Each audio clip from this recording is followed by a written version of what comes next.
Wa ma atakumur rasul fakhudhu.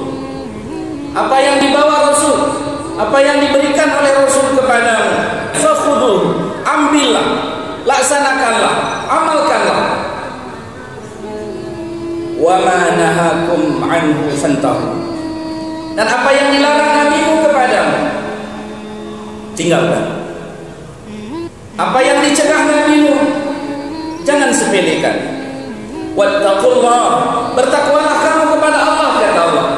Dan di ujung ayat ada ancaman bagi kita, innallaha syadidul iqab. Azab Allah itu berat. Sanksi yang akan diterima oleh pelanggar-pelanggar ini berat, kata Allah. Karena apabila kita mengabaikan apa yang didatangkan oleh Rasul, terutama sekali hal-hal yang esensi dalam Islam, seperti yang tadi khatib sampaikan perkara salat, ini tidak boleh main-main. Kalau kita betul-betul tidak memperhatikan ini betul-betul ancaman Allah pun bukan gertak sampai. Ayat Allah innallaha syadidul iqab ini bukan gertak sampai.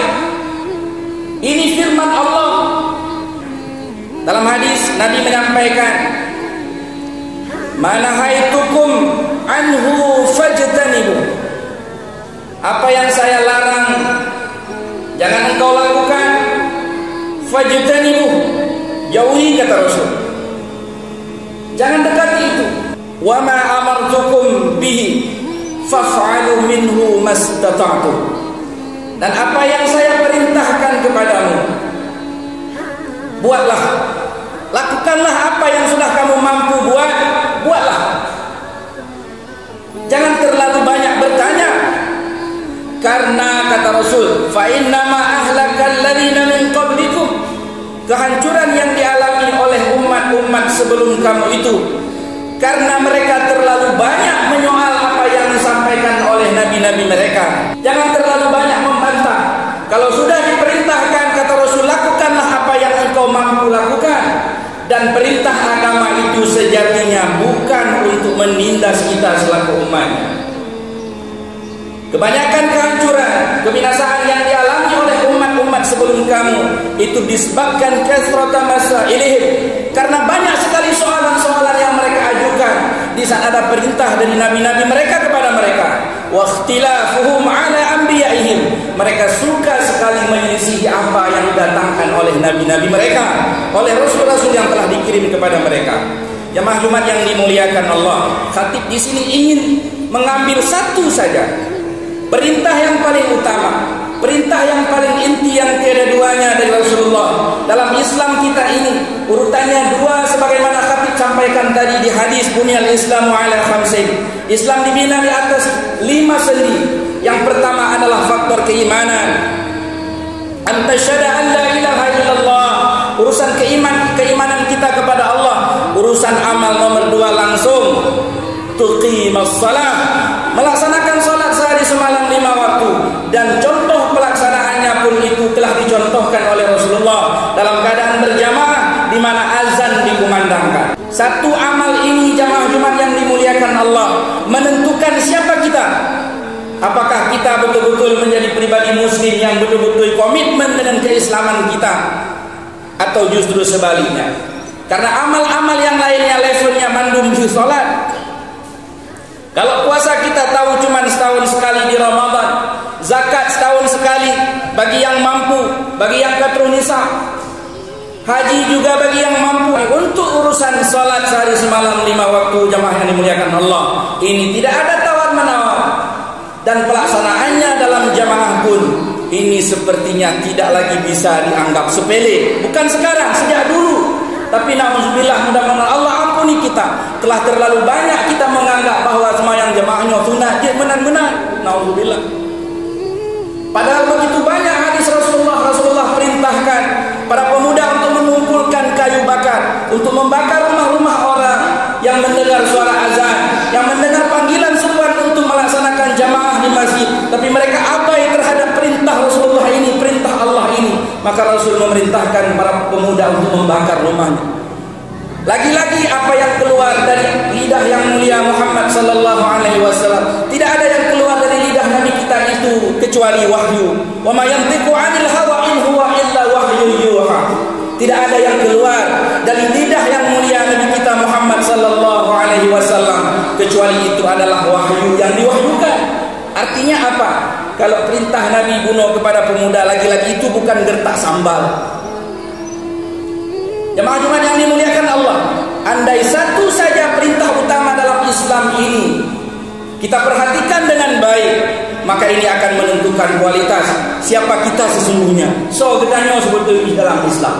Dan seperti yang Khatib sampaikan di awal tadi, perintah agama, perintah Allah, perintah Rasulullah tidak akan membuat gedanyo terasa tertindas. Waktu Nabi perintah gedanyo yang masih pukul gedanyo akan rugi dengan di saat kita menyanggupi perintah Rasulullah. Wallahi tidak, justru di situ kemenangan kita.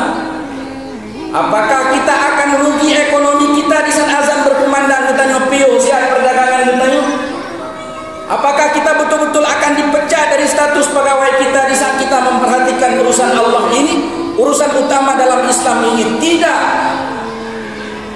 Wahai seluruh umat Nabi, ini harus menjadi perhatian khusus kita.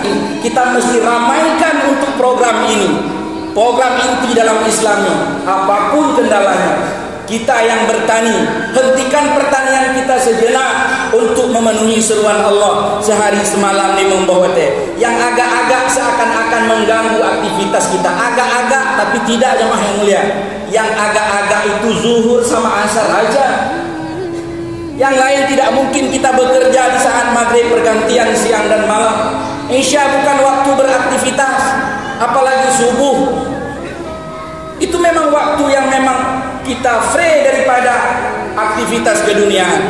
Cuman dua bahwatenyo yang agak-agak tapi tidak, yang agak-agak seakan-akan mengganggu aktivitas kita, tapi wallahi tidak. Apa yang didatangkan Allah kepada kita adalah untuk kejayaan kita, untuk kebahagiaan kita, untuk kesuksesan kita. Yang hari ini sebagai petani piusian untuk memenuhi seruan Allah ini. Yang hari ini sebagai pedagang kita stop sementara dagangan kita untuk memenuhi seruan agama yang inti ini. Yang punya jabatan, kalau bisa jangan buat jam-jam yang fatal pada jam-jam ini. Baik sidik jarilah, sidik jari pada saat azan berkumandang. Di situ ada sidik jari, ada jamaah yang merasa terzalimi. Di satu sisi dia harus menghadapi, harus memenuhi seruan Allah, tapi di sisi yang lain takut hana meteme absen. Di sini kita selalu pemangku kebijakan. Di sinilah kita berlakukan kebijakan. Utamakan kepentingan agama, perintah Allah, maka kepentingan dunia ini akan disempurnakan oleh Allah Subhanahu wa taala. Begitu juga yang ditanya perusahaan, sebagai direktur perusahaan, kita mesti perhatikan beberapa waktu ini, zuhurnya, asarnya, waktu duhanya. Kalau jemaah pegawai kita, anggota kita, rekan kerja kita ingin menunaikan perintah Allah, ingin menghadap Allah pada jam-jam tertentu ini, jangan beratkan mereka dengan urusan keduniaan ini. Siapa yang memudahkan urusan orang lain dalam beragama, Allah akan memudahkan urusan keduniaannya. Senantiasa kita mesti ulang-ulang ini, bahwa perkara solat sehari semalam 5 waktu dalam keadaan berjamaah itu tidak boleh dipandang oh nyan sunnah dia menang-menang. Tidak boleh, karena ini adalah yang paling low atau dah istilah dalam keluarga. Cuma yang suruh semalam ini membawa denyo aswalu dalam Islam.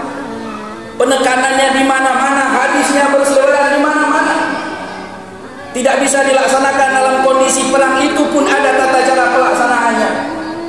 Bab salatul khauf itu adalah bab yang menjelaskan bagaimana pelaksanaan salat jamaah dalam kondisi dunia perang.